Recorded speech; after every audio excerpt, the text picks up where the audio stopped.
जब शिमला समझौता लिखा जा रहा था तो जयपुर दरबार इसके सख्त खिलाफ थे।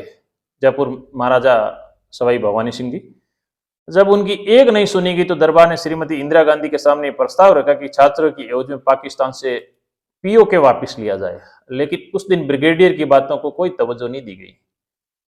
और आदर्श विदेश नीति, मेरी परिभाषा में दोगली विदेश नीति के दम में छात्रों को बुरी तरह ठग लिया गया। लाला वीडियो में आपने 1971 युद्धरो और छात्रों माते सिंध में अपनो कब्जो विनी स्टोरी सुनाई, और छात्रों ठाकुर लक्ष्मण सिंह जी सोडा और ब्रिगेडियर महाराजा सवाई भवानी सिंह जी जयपुर री जो कहानी सुनाई इतिहास री, और उनमाते आप लोगों ने अच्छो रेस्पॉन्स आयो। और इन बीच ही जो बार भारत पाकिस्तान की वर्तमान स्थिति है, युद्ध की परिस्थितियां बनी, और उन बाद में जो है सीज फायर ऐलान भी हो। अच्छा, इन सीज फायर रे ऐलान रे बाद में और इन जो तनावरी स्थितियां हैं दो ही देशों के बीच में, उनमें दो तीन बातें क्लियर होगी। पहली बात तो आ क्लियर हुई कि जो लीडरशिप है कोई भी देश री, अगर लीडरशिप व मजबूत रहे, स्ट्रांग रहे तो निर्णय ले सके। तो हमारा नरेंद्र मोदी की सरकार है, तो नरेंद्र मोदी की सरकार भी डिसीजन ली दो, और जो आतंकवादी कैंप है और वहाँ सेंटर है, जो केंद्र है, उठे सर्जिकल स्ट्राइक मिसाइल अटैक करिया और वहाँ नष्ट करिया, वो भी एक बहुत बड़ो हिम्मतरो कदम है। और कई लोग इंदिरा गांधी ने बेटर बतावे, नरेंद्र मोदी ने कम बतावे, या नरेंद्र मोदी ने बेटर बतावे, इंदिरा गांधी ने कम बतावे, एक लंबी बहस है। अब अलग अलग शासक के टाइम में अलग अलग परिस्थितियां निर्धारित करे कि कहीं करना चाहिए और कहीं डिसीजन लेना चाहिए। और दूसरो जो एक चीज क्लियर हुई वाई के पाकिस्तान कने न्यूक्लियर पावर है, परमाणु बम है, भारत कने भी है। परमाणु बम में लगभग 50-60 साल यानी 1971 वार बाद में तो परमाणु बम पाकिस्तान भारत ने हमेशा ही डराव तो भी हो, अरे के मान कने परमाणु बम है, मैं किन्नी टाइम यूज कर ला, किन्नी टाइम यूज कर ला। अरे भाई थान कने है तो मान कने भी है, बच्चे मान कने परमाणु बम का दिवाली वास्ते थोड़ी राखी उड़ा है। तो उन्हें एक साइड में रखनी भारत सरकार और निर्णय ली दो, और परमाणु बम रो जो होवो है वो हमेशा डराउन वास्ते जो पॉलिटिक्स में यूज करता, उन्हें वास्ते में वो गुब्बारो फूट गो।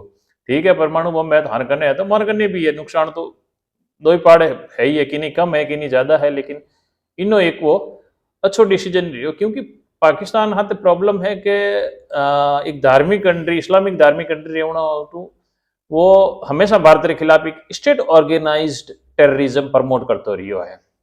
और तीसरी बात ज्यादा महत्वपूर्ण है, महत्वपूर्ण यूं है कि जो सीज फायर ऐलान भी हो वो न भारतीय साइड न पाकिस्तान साइड, सर्वप्रथम रियो जो अमेरिका रो राष्ट्रपति डोनाल्ड ट्रंप है वो अपने एक्स मत लेकिन वो क्यों भाई स्वागत योग्य कदम है।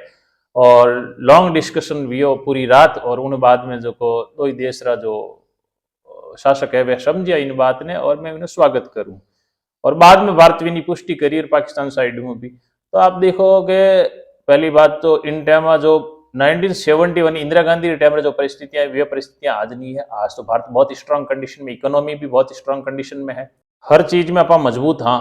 और उन बावजूद भी पर्दे के पीछे कई चीजा हुई, और भारत इन्हें डिक्लेयर नहीं करियो, या हमारी जो को मोदी गवर्नमेंट डिक्लेयर नहीं करियो, या पाकिस्तान साइड नहीं भी हो, और एक तीसरा देश रो। और हमेशा मन करने लगे कि यार अपन जो शासक है कि हमेशा कहता है कि भाई के माने कोई तीसरा पक्ष की मध्यस्थता स्वीकारनी है। मने घड़ी घड़ी लगे कि वो बहुत बड़ो अपने बेवकूफ बनाने तरीको है। हमेशा भारत वो कहता है कि तीसरा पक्ष की मध्यस्थता स्वीकारनी है, तीसरा पक्ष को इंटरफेयर नहीं कर सके, और घोषित कौन करियो, देखो डोनाल्ड ट्रंप घोषित करियो।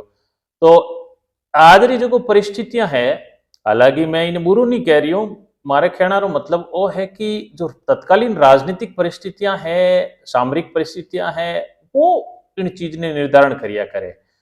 और इनो अगर आप इतिहास में कंपेरिजन करा तो पहली रा जो राजा महाराजा और स्पेशली राजपूत जो शासक हा वाने लेन आज में खूब लोग अपशब्द कहवे, गालियां बोले, वाने कोस जी भरन कोसे, वाने गलत ठहरावे कि भाई उन्होंने तो अंग्रेजों के साथ, मुगलों के साथ संधियां कर ली। भाई अमेरिका के साथ तो हमारा पानी अड़ी कोई संधि नहीं वियोड़ी, अपा उन्होंने कोई कॉलोनी तो हाँ को नहीं। फिर भी अमेरिका आए वो अमेरिका रो राष्ट्रपति इन चीज ने डिक्लेयर करियो कि सीज फायर रो मैं स्वागत करूं, काफी लॉन्ग डिस्कशन हालियो। इनो मतलब कहीं आप अमेरिका का गुलाम हाँ, गुलाम तो नहीं हाँ, लेकिन कई बार कहीं है कि जो तत्कालीन राजनीतिक परिस्थितियां वे निर्धारित करे। तो तीसरा पक्ष रो भी पर्दे रे पीछे रोल हमेशा रिया करे। तो इन चीज ने आप आज रे परिप्रेक्ष्य में देखा इतिहास में ने पछ वण पूर्ववर्ती शासक ने हमेशा दोषी ठहराव। हालांकि वो एक कठे भी आप वर्ल्ड हिस्ट्री उठाए देख लो, जो नयो शासक आई वो आपने पूर्ववर्ती शासक ने हमेशा अपशब्द गई, हमेशा दोषी ठहराई, और वो कमोबेश आज भी हुई है। मोदी गवर्नमेंट देख लो, प्रधानमंत्री मोदी खुद कई बार संसद रे माई ने जो पूर्ववर्ती शासक है आज की जो दिक्कत है कि भाई अरे उसके लिए नेहरू जी जिम्मेदार है, उसके लिए वो जिम्मेदार है। ठीक है, पूर्ववर्ती शासकों की कोई गलतियां रही होगी, लेकिन आपके पास क्या विजन है वो इंपॉर्टेंट है। और आप कितने भी मजबूत हो, कई बार आपको क्या कूटनीति के द्वारा चीजें सुलझानी पड़ती है, तो तीसरे पक्ष की भी बात माननी पड़ती है। न चाहते हो भी आपको स्टेट के हित में यानी राज्य के हित में और अपने लोगों के हित में फैसला लेना पड़ता है। और यही फैसला भारत ने आज लिया कि भाई सीज फायर किया। ठीक है, लोगों की जन भावना है कि अरे यार युद्ध वेणु से इन बार आर पार स्थिति, युद्ध होना, युद्ध कितना लंबा चलना, कई चीजें निर्धारित करती है। क्योंकि एक स्टेट का हेड होने के नाते एक प्रधानमंत्री भी आज रो शासक स्टेट का हेड है, तो उसको पूरे देश के हित में फैसला, जनता के हित में फैसला लेना पड़ता है। और आज आप कंपेयर कर लो, एक घर का मुखिया होता है ना, वो घर को चलाने के लिए भी किस प्रकार से फैसला लेता है वो खुद ही जानता। इसी प्रकार एक देश को चलाने वाला जिस पोस्ट पे बैठा है उसको बहुत कई कठिन फैसले लेने पड़ते हैं, न चाहते हो भी। अपन कई बार कह अरे यार जनता री भावना है, ये लोग देश रो जो है सम्मान बेच दियो वगैरह है। तो परिस्थितियां हैं, परिस्थितियां सब कुछ निर्धारित करिया करें। और आज मैं आपने छात्रों सीरीज रो जो कहानी रो दूसरो पार्ट है, ऐतिहासिक कहानी रो जो 1971 रो वार है, बिनो लोकेंद्र सिंह जी किलाणो लिखियो है 6 पार्ट में सामंत पेज माते। तो दूसरो पार्ट है मैं आपने सुनाऊं, वो वण शब्दार में मैं आपने पढ़ने सुनाऊं, और वण शब्दार आप मर्म समझ पाओला। तो उन्होंने टाइटल है छात्रों एक पछतावा। छात्रों पर पिछला लेख लिखने के बाद में मैं एक ग्लानि बोध से भर गया। लोकेंद्र सिंह जी किलाणो लिख रिया, उस लेख के शब्दों की आवाज जब छात्रों हवेली की ईंटों से टकराकर वापस आई तो उसकी प्रतिध्वनि किसी भी हृदय में कोलाहल ला सकती है। मेरे इनबॉक्स में आवाज उठी कि लोकसा वंस मोर ऑन छात्रों। छात्रों एक पछतावा है जिसका प्रायश्चित किया जाना शेष है। अगर तत्कालीन हुक्मरानों ने जरा सी भी समझदारी दिखाई होती तो हमारा छात्र इस तरह बिछड़ नहीं गया होता।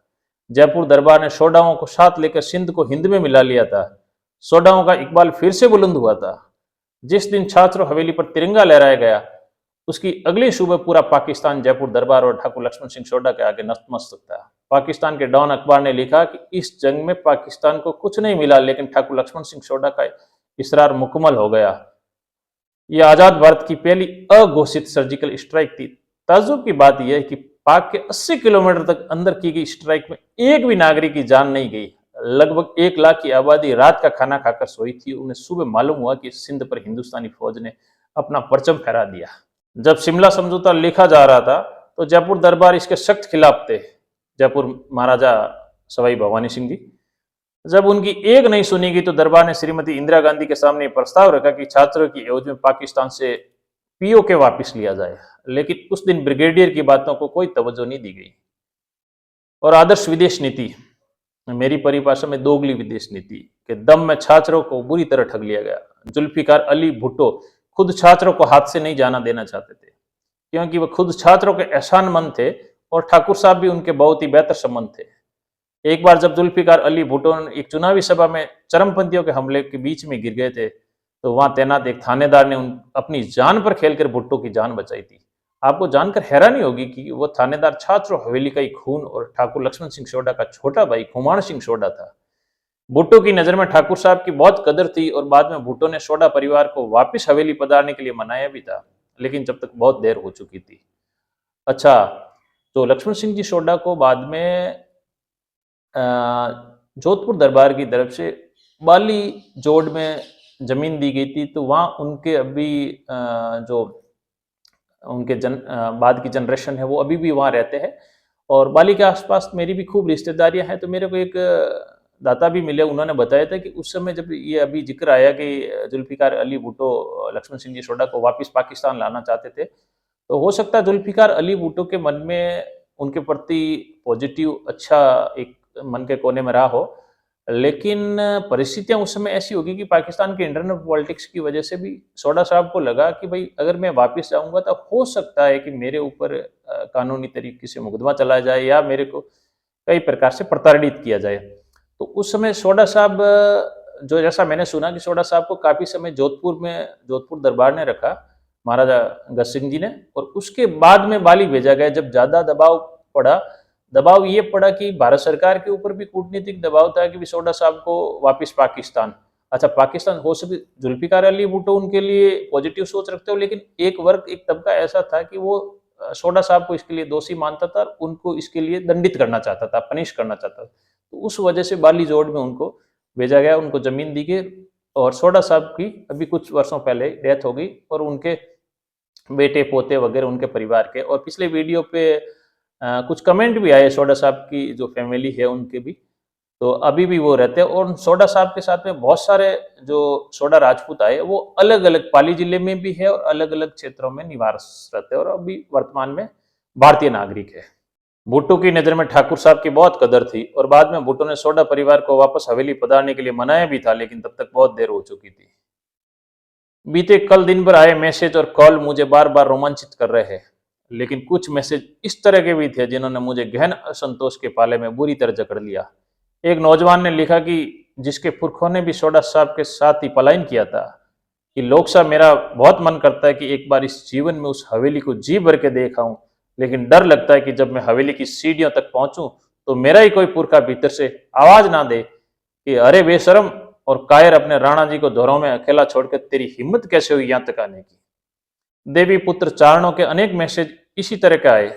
किसी की बुआसा का मायरा सोडा साहब ने भाई बनकर भरा था, तो किसी की दादी सा की गोद भी सोडा साहब ने जेठ बनकर भरी थी।